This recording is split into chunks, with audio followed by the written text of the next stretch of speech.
Hello guys, GS योद्धा में मैं आपका हार्दिक स्वागत करता हूं। जैसे कि मैं आपके लिए लेकर के आ रहा था आपके लिए मूल विधि की सीरीज़। तो गाइस, कुछ दिनों से हमारी जो क्लास वो आ नहीं रही थी कुछ दिक्कतों की वजह से, और वैसे भी अब तो तुम्हारा नोटिफिकेशन भी आउट हो गया है। कल से आपके फॉर्म भी भरे जा रहे हैं। ठीक है गाइस, चलते हैं। अब हमारी क्लास आज के बाद रेगुलर चलेंगी। ठीक, चलते हैं। हमारा चैप्टर है भ्रष्टाचार निवारण 1988। इसमें पहला क्वेश्चन है भ्रष्टाचार निवारण अधिनियम पारित हुआ। ये हुआ था 1988 में। कब हुआ था? 1988 में। क्वेश्चन नंबर आंसर इसका होगा सी। इसकी व्याख्या देखते हैं। भ्रष्टाचार निवारण अधिनियम 1988 में भारत सरकार द्वारा पारित किया गया था ताकि सरकारी कर्मचारियों द्वारा किए जाने वाले भ्रष्टाचार को रोकने और दंडित करने का कानून ढांचा तैयार किया जा सके। ठीक है गाइस, चलते हैं अगले क्वेश्चन की ओर। Question number 2। यह क्वेश्चन नंबर 2, भ्रष्टाचार निवारण अधिनियम 1988 राष्ट्रपति की अनुमति प्राप्त हुई थी। इसकी अनुमति कब प्राप्त हुई थी? क्वेश्चन नंबर इसका आंसर हो जाएगा सी, 9 तारीख 9 महीने 1988।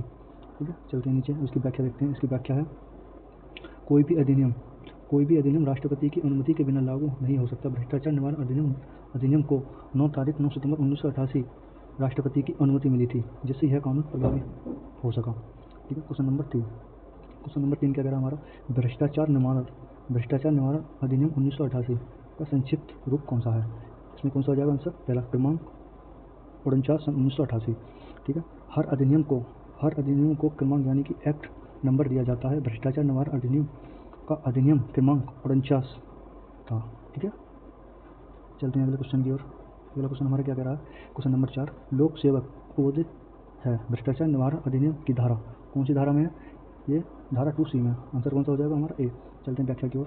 व्याख्या कह रही है धारा 2C के अंतर्गत यह स्पष्ट किया गया है कि कौन कौन लोक सेवक की श्रेणी में आते हैं। इसमें सरकारी कर्मचारियों, लोक प्राधिकारियों के कर्मचारी, न्यायाधीश आदि शामिल हैं। चलिए क्वेश्चन नंबर 5। क्वेश्चन नंबर हमारा 5 क्या कह रहा है?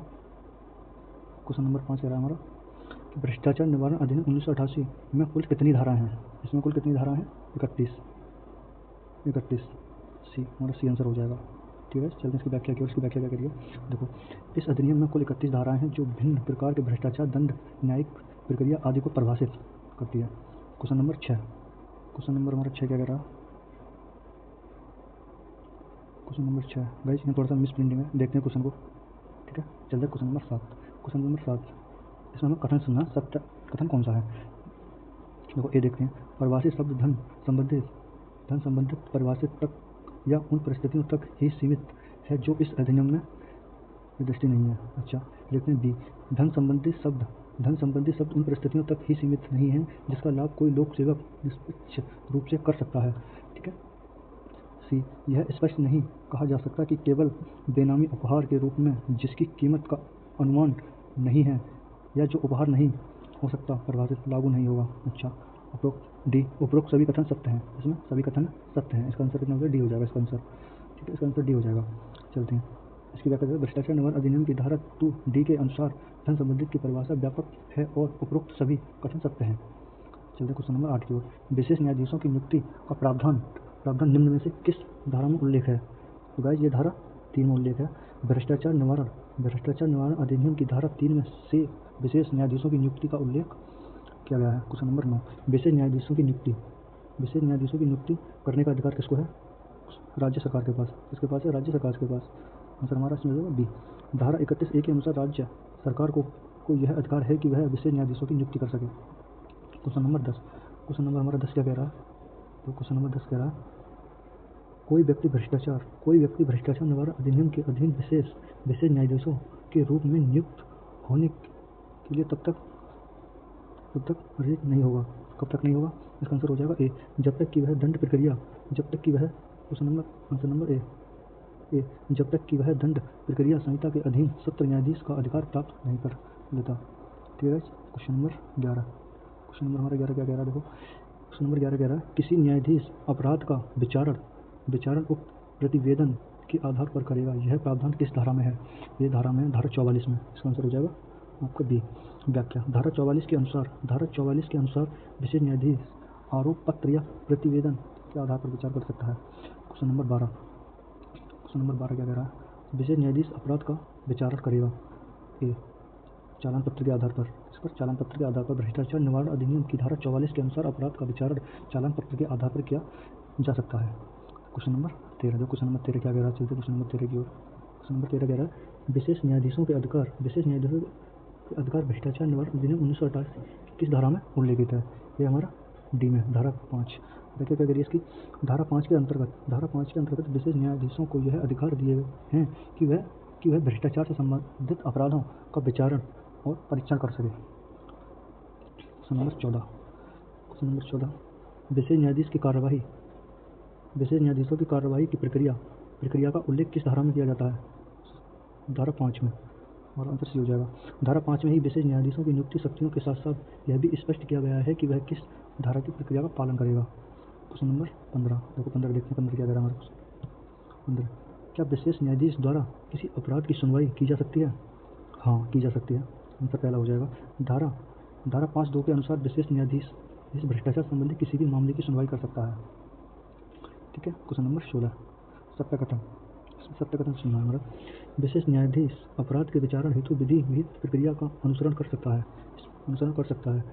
बी, न्यायाधीश अपराध के विचारण में विशेष प्रक्रिया नहीं अपना सकता। नंबर सी, विशेष न्यायाधीश केवल उच्च न्यायालय के मामलों में विचार कर सकता है। उपरोक्त समीकरण सत्य हैं। इसमें ए सही हो जाएगा हमारा, ऑप्शन नंबर ए। अच्छा, इसकी व्याख्या देखते हैं।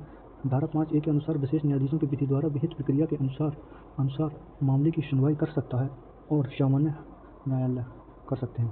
क्वेश्चन नंबर 17 हमारा क्वेश्चन नंबर क्या कह रहा है? विशेष न्यायाधीश अपराध के विचारण में किस प्रक्रिया का अनुसरण करेगा? दंड प्रक्रिया संहिता, और बी आंसर हो जाएगा। विशेष न्यायाधीश अपराध की सुनवाई के लिए दंड प्रक्रिया संहिता 1973 का पालन कर सकता है, जो अपराध मामलों की मान्य प्रक्रिया है। क्वेश्चन नंबर 18, क्वेश्चन नंबर 18 क्या कह रहा है? निम्नलिखित में से इसको विशेष न्यायाधीश अपराध से संबंधित जानकारी को पूर्ण और सत्यापित प्रकट करने की शपथ ग्रहण कर सकता है? अपराध में लिप्त व्यक्ति को, अपराध के गवाहों को, मुख्य अभियोजन को, उपरोक्त सभी, आंसर डी हो जाएगा। जिसकी व्याख्या धारा 5(2) भ्रष्टाचार निवारण अधिनियम 1988 के अनुसार विशेष न्यायाधीश अपराध से संबंधित जानकारी को पूर्ण और सत्य प्रकट करने की शपथ दिला सकता है। क्वेश्चन नंबर 19 हमारा क्वेश्चन नंबर क्या कह रहा है? विशेष न्यायालय का न्यायालय क्या कहलाएगा? सर्वोच्च न्यायालय, जिला न्यायालय, मजिस्ट्रेट न्यायालय। तो भाई इसमें हमारा क्या हो जाएगा? हमारा पहला सही हो जाएगा, उच्च न्यायालय, ऑप्शन नंबर 1 उच्च न्यायालय। देखो व्याख्या करिए। धारा 3 में लिखा गया है भ्रष्टाचार निवारण अधिनियम 1988 के अनुसार विशेष न्यायालय का उच्च न्यायालय माना जाएगा। क्वेश्चन नंबर 20, विशेष न्यायालयों के समक्ष अभियोजन चलाए जाने हेतु दंड संहिता की कौन सी धारा लागू होगी? इसमें कौन सी लागू होगी? ऑप्शन ए, भारतीय दंड संहिता 1933 की धारा 320 और धारा 475 के उपमन। धारा 5(4) के अनुसार भारतीय दंड संहिता 1973 की धारा 320 और धारा 475 प्रावधानों के तहत कार्रवाई होगी। ठीक है, चलते क्वेश्चन नंबर 21 लग रहा है हमारा क्वेश्चन। विशेष न्यायालय के समक्ष अभियोजन का संचालन करने वाला व्यक्ति क्या कहलाएगा? लोक अभियोजन।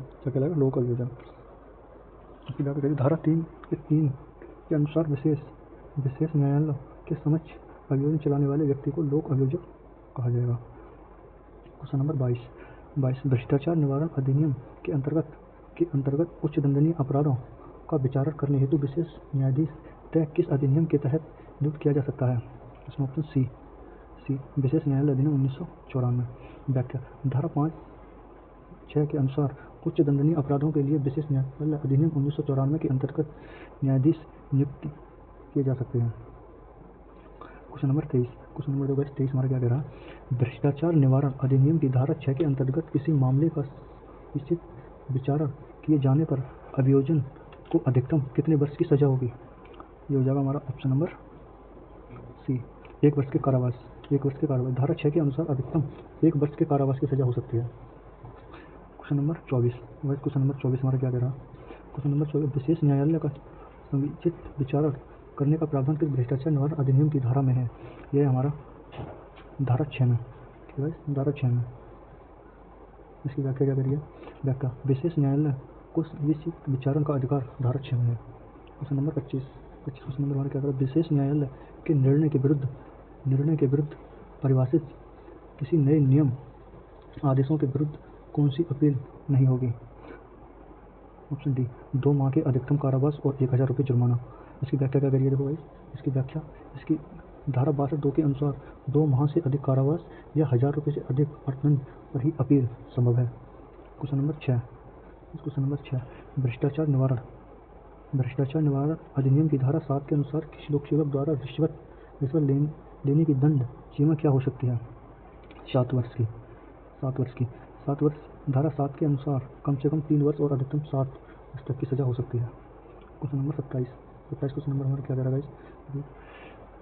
महाराष्ट्र भारत राज्य जीवी मामला हेतु तो सतर्कता समिति का भ्रष्टाचार निवारण अधिनियम की किस धारा से संबंधित है? इसमें आंसर हो जाएगा हमारा बी। आंसर क्या हो जाएगा हमारा बी, धारा 7। ठीक है, चलते इसकी व्याख्या की ओर। धारा 7 के अंतर्गत रिश्वत से संबंधित प्रावधान महाराष्ट्र सतर्कता समिति पर लागू होता है। क्वेश्चन नंबर 26 क्या कह रहा है हमारा? अपराध और शासनाध्यक्ष का उल्लेख भ्रष्टाचार निवारण अधिनियम के किस अध्याय में किया गया है? अध्याय 3 में। इसकी व्याख्या क्या करिए? अपराध और शासनाध्यक्ष का उल्लेख भ्रष्टाचार निवारण अधिनियम 1988 के धारा अध्याय 3 में धारा 7 से 16 के तहत किया गया है।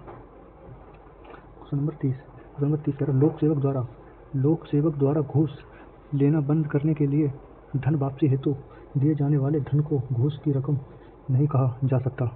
ऑप्शन नंबर ए ये हो जाएगा, क्योंकि उसने यह निश्चित उद्देश्य 3 वर्ष से कम अवधि के लिए 7 वर्षों तक की सजा वाली और जुर्माना वाली अपराध हेतु दी है। इसका व्याख्या करें। भ्रष्टाचार निवारण अधिनियम 1988 की धारा 7 के अनुसार रिश्वत की राशि को घूस की रकम तब तक नहीं माना जाएगा जब तक वह कानून उद्देश्यों की पूर्ति हेतु न दी गई हो या उसे कानून लौटाना अनिवार्य न हो।